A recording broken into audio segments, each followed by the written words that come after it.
Vriendjes en vriendinnetjes, hoe gaat het? Vandaag is er een andere dag voor een andere verhaal. Het verhaal van vandaag gaat over Lotta en de paashaas. Lotta is een kip die altijd mooie laarsje en tasje dragen. Willen jullie weten wat met Lotta gebeurt? Netjes zitten en goed luisteren. Lotta is vandaag heel vroeg wakker. Vlug trekt ze haar laarsjes aan. Ze heeft zin om door de nate gras te lopen. Lotta wil de mooie bloemen ruiken en ze wil het zonnetje zien opstaan. Is het de lente die kriebelt in haar pootjes?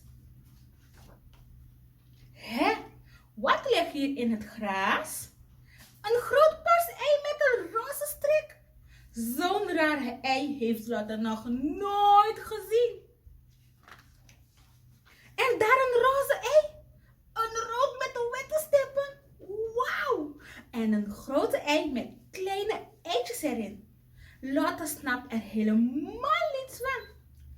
Welke kip legt nu zulke eieren? Ding, ding, hoort Lotta opeens. Naast haar stapt een grote bakfiets. Een konijn lachte Lotta toe. Die eitjes heb ik hier gelegd, zegt hij. Lotta kijkt hem met grote ogen aan. Kun je ook eieren leggen? Vraagt ze.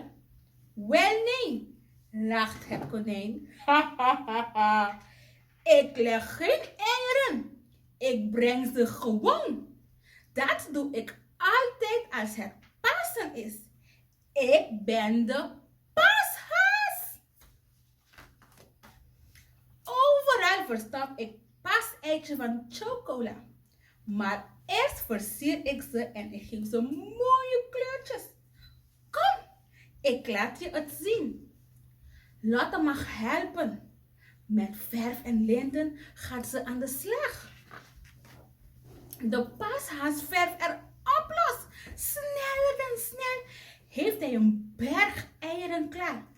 Hier kijk ik elke jaar naar uit, zegt hij. Maar ik droom er ook van om zelf een keer eitjes te rapen. Dat lijkt me heerlijk. Zal ik passeitje voor je stoppen? Stelt Lotta voor. Dan kun je ook inzoeken. Een geweldig idee, vindt de paasei. Lotta verstopt snel zoveel eieren als ze kan. Lotta verstopt snel zoveel eieren als ze kan. Een geel ei tussen de bloemen. Een groen ei in het gras. De paashaas heeft dolle pret. Het duurt niet lang voor hij 3 eieren vindt. Goed kijken, zegt Lotta. Er zijn nog 10 eieren verstopt. Na het zoeken moet de paashaas er vandoor. Ook op andere plaatsen gaat hij lekkere paaseitjes verstoppen.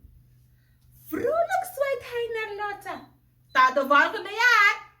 Lieve Lotta, ik vond het echt leuk.